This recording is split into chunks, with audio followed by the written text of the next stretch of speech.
Sujud itu kan identik dengan dahi kita menyentuh tanah. Iya. Merendahkan diri serendah-rendahnya di hadapan Allah. Dimanapun kita berada, seseorang itu harus selalu dalam dirinya tertanam bahwa kita ini nggak ada apa-apanya. Kita nggak makan babi karena Allah larang, selesai. Alasan yang paling utamanya adalah karena Allah nggak mau. Oh iya. Bikin paham.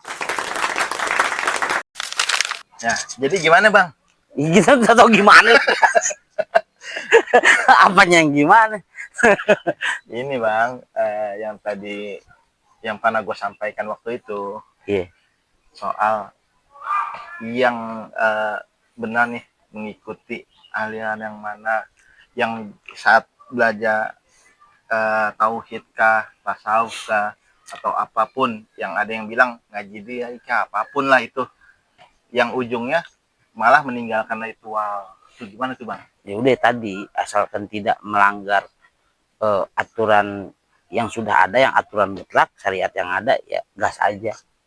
Karena tidak bertentangan dengan Quran dan hadis dan sunnah, maka sah-sah aja belajarin. Yang paling penting kita dewasa berpikir. Dewasa berpikir itu maksudnya pandai memilah dan memilih yang nyamannya di hati kita yang mana. Dan jangan mudah menjudge orang salah. Dikit-dikit orang itu sesat, dikit-dikit orang itu salah. Jangan karena keegoisan kita, jangan karena kebodohan kita yang ilmu belum seberapa udah bisa bilang orang itu salah. Oh, belum tentu. Belum tentu ya. Oke. Karena yang di luar sana kebenaran yang mutlak kan dari Allah. Yang mutlak. Kalau kita itu pendapat kita boleh berpendapat, yang menilai tetap Allah. Balik lagi nih Bang. Gimana tuh yang katanya belajarnya ilmu asa nih lebih dalam, segala macam, ujung-ujungnya meninggalkan ritual. Biar kita nggak salah nih, seolah-olah kita pengen upgrade nih, belajar lebih jauh, tapi malah ujung-ujung meninggalkan ritual tuh Bang. Gimana tuh Bang? Itulah begini, jadi itulah hati-hati terjebak dengan kalau kata kiai bilang, ada ma'rifatullah, ada ma'rifatus syaiton. Syaiton. Gimana tuh? Jadi ma'rifatullah itu ya kita pelajari tentang yang hakikat tentang Allah. Nah, jangan di dalam prosesnya kalau dia tinggalin syariat, kalau udah menjauhkan diri kita dari ajaran agama yang sudah benar, maka itulah ma'rifatus syaiton. Contoh misalkan orang baru belajar dikit ma'rifat terus dikasih linuwih sama Allah atau kelebihan dalam bentuk kasyaf istilahnya kan. Ada intuisi dari dalam diri kita yang kita translate, oh ini begini nih. Nah, itu kasyaf kan. Nah, terus gampang menilai orang, oh ini ente masuk neraka nih. Ya, lu kan jadi Tuhan ya kan. Ya kan. Bahaya itu. Ma'rifatus syaiton itu namanya. Semakin tinggi ma'rifat seseorang, maka semakin adem hawanya. Mestinya begitu ya. Mestinya begitu. Oke. Ya. Tapi kan yang terjadi saat ini ada nih teman-temanannya nih, gitu kan. Belajar tauhid, belajar ilmu asa segala macem, ya kan. Katanya ibadah itu nggak mesti ritual segala macem. Yang penting rasanya mendekatkan diri pada Allah. Itu hanya sebagai asbab. Ya kan? Pada intinya bukan itu sebenarnya. Kan? Nah, ujung-ujungnya malah sebenarnya kata dia sholat itu sama seperti meditasi. Bahkan ada yang bilang begitu Bang. Allahu Akbar. Nah ini gimana nih? Biar kita nggak masuk yang gitu-gitu deh Bang. Lah itulah belajar itu butuh pedoman. Kalau orang belajar ma'rifat, ya kita harus ma'rifat apa dulu? Ma'rifatullah. Kalau hakikat tentang Allah, ya kita rujukannya, pedomannya adalah Quran. Ya dong. Yang ngeri itu kalau yang jadi patokan dari Mogandul dan Kartoloco. Tapi kadang mereka juga ada pakai potongan-potongan Quran itu loh Bang. Tapi cara tafsirnya aja yang beda gitu loh. Kadang-kadang ada yang begitu loh. Ini masalahnya kan efek samping nih. Nggak ada. Kalau dia pedomannya betul terhadap Quran, pahamnya dengan akal sehat, nggak akan nyimpang kok. Penting banget kan ritual sebenarnya kan? Penting banget kan? Penting. Kadang kalau dia menegasikan yang sudah diajarkan bahaya. Nah, ini yang salah satu teman gue tanyakan nih, gitu kan. Katanya begini Bang, karena banyak katanya yang ritual tapi sebenarnya nggak ada isinya, yang rajin, bahkan rajin ibadah segala macem, dia masa nih katanya melihat itu contohnya pelakuannya nggak baik lah, apakah ya itu gimana nih cara jatuhnya kita membentengi dirinya tuh biar nggak terjebak sama yang begitu-begitu tuh. Ya tadi dia paham nggak apa yang dia ucapkan sebenarnya. Dia bilang apa tadi? Ya dia bilang kan kalau bahwa nih Hah? Ritual itu banyak orang yang ritual tapi ujung-ujungnya nggak baik ya pelakuannya gitu kan, bahkan ada yang masih koruptor kah apa segala macam. Oh maksudnya gini arahnya, sholat masih maling. Ya sholat mungkin masih baik kan, sholat gibah, Sholat atau gibah apapun ya. lah sebagainya lah. Ya berarti dia tidak melaksanakan, dia melaksanakan sholat tapi tidak mendirikan sholat. Dia melaksanakan sholat Tapi tidak mendirikan sholat. Sementara perintahnya di Quran, aqimus sholat. Oke.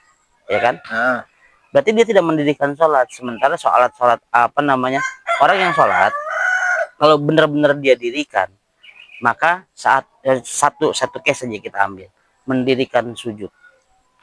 ya, Sujud itu kan identik dengan dahi kita menyentuh tanah, ya. merendahkan diri serendah-rendahnya di hadapan Allah. Hmm. Dimanapun kita berada, seseorang itu harus selalu dalam dirinya tertanam bahwa kita ini nggak ada apa-apanya. Oke. Gitu. Kalau orang udah sampai pada tahap itu, 24 jam dia berjalan, maka insya Allah hidupnya akan baik-baik saja. Terhindar dari hidup yang kayak begitu. Sekarang begini, Gimana itu? kalau orang sudah sepenuhnya dari awal misalkan niat Allahu Akbar, ya kan, dia takbir, dia menyerahkan dirinya, bahasa mudah dicernanya tawakal ya. Tawakal. Nah, bertawakal kepada Allah, menyerahkan segala urusannya kepada Allah.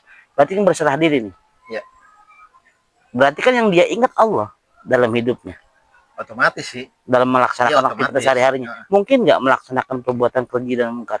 Harusnya sih enggak. Harusnya enggak, berarti dia tidak. Itulah yang disebut dengan mendirikan sholatnya. Kalau sebatas melaksanakan sholat, ya cukup sebatas zuhur, asar, maghrib, isya.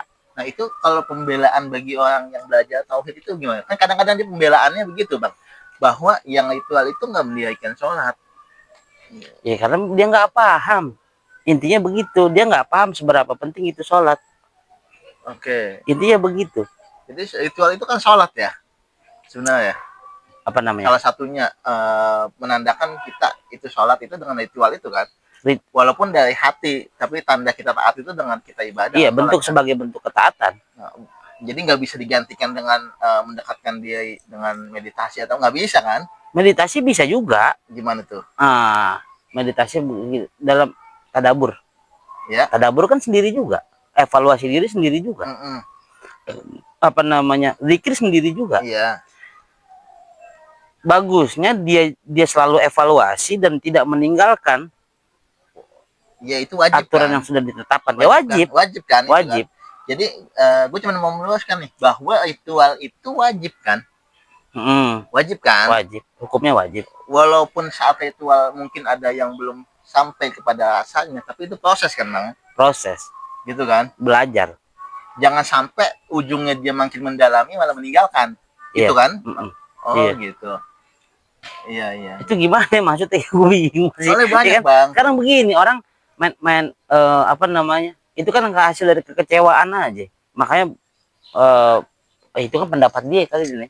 Allah yang menilai. Mungkin gini bang, dia ketemu gua yang salah kan, kemungkinan belajar segala macam. Mungkin apa bukan guanya sih gua yang salah, cara tangkapnya dia yang salah. Mungkin bisa jadi kan, bisa. gitu kan. Atau jadi masuk ke golongan-golongan tertentu, ya kita nggak tahu sih itu kan. Ujung-ujungnya yang buat fatal buat gua itu karena dia meninggalkan ritual. Yeah. Gitu. Bagi dia menyatakan bahwa yang ritual belum tentu orang baik. Kalau perlakuan sesama manusianya nggak baik, gitu bagi dia. Sholat itu sebagai identitas loh. Oke. Nggak bisa kita pungkiri, sholat itu ritual sembahyang. Sholat yang kita lakukan 5 waktu sehari-hari ini sebagai bentuk identitas orang Muslim. Identitas ya. Identitas. Ya kalau orang pergi sholat nih, dia dari awal sampai salam, orang tanpa nyebutin dia Islam bukan? Pasti orang tahu itu orang Islam. Tapi kan pembelaan dia nih katanya sholat itu nggak mesti dilihat kan. Itu masing-masing. Kalau itu masing-masing, beda cerita. Iya, iya, iya, iya. Jadi jangan ada yang berpendapat kan macam-macam nih. Iya. Ada yang menilai ujub, Ada yang nilai pamer. Nah, Ya emang kenapa? masing-masing ya. Masing-masing. Allah yang nilai ya.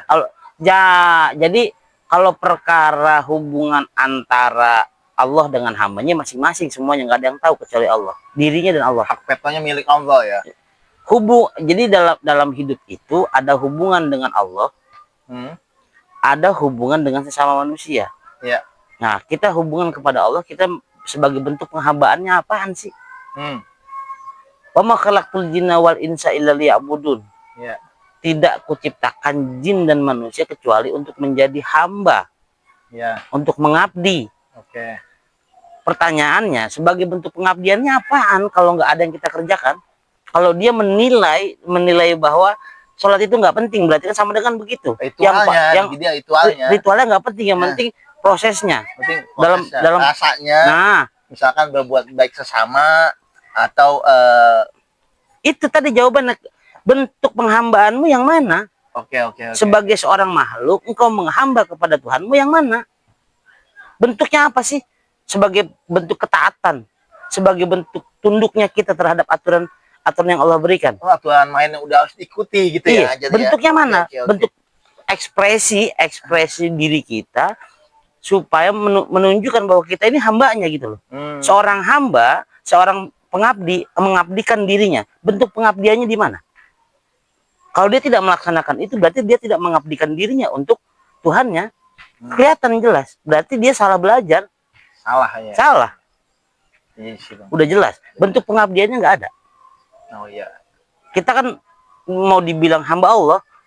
Hamba itu berarti kan ada yang kita abdikan. Oke. Diri kita abdikan, kita serahkan. Apa yang bentuk penyerahan dirinya di mana? Masuk, Bang. Nah, kan? Oke, Bang. Ya. Sebagai bentuk ketaatan terhadap perintah Tuhan. Contoh kayak misalkan, jangan makan babi itu haram. Ya. Alasannya babi itu haram kenapa? Karena banyak penyakit. Ya enggak juga. Apa dong? Karena Allah ngerarang. Oh iya. Tapi kan ada sebabnya pasti Allah kan? Udah kan gini. Gimana itu? Masalah sebabnya efek samping kita negasikan dulu. Oke. Kita nggak makan babi karena Allah larang, selesai. Alasan yang paling utamanya adalah karena Allah nggak mau. Oh iya. Jadi kita Itu patuh. bertahu itu begitu. Paham, Bang. Jadi kita wajib patuh apa yang diperintahkan oleh Allah. Jadi jangan ngeles lari dulu nih, nyari alasan bahwa babi katanya ada cacing pitanya gitu. Iya. Nggak ke situ larinya. Gitu. Oke, sepakat.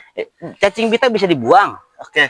Nah, kalau babi itu, kalau alasannya babi itu mengandung cacing pita, cacing pitanya hilang, berarti boleh dimakan dong.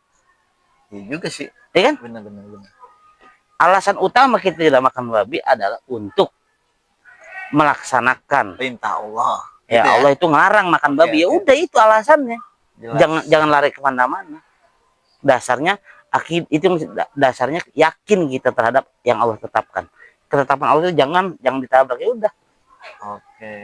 Jadi mungkin gini, Bang ya, kita boleh belajar kemanapun, boleh mendekatkan diri kepada Allah. Untuk teman-teman semua, boleh banget nih mendekatkan dan mendapatkan rasa lebih iman kepada Allah Subhanahu Wa Taala. Tapi jangan sampai kita meninggalkan ritual. Itu mungkin yang disampaikan oleh Bang Pian. Mungkin kalau bagi teman-teman ada yang belum paham, nanti juga teman-teman pasti akan paham ya. Nanti juga lu paham.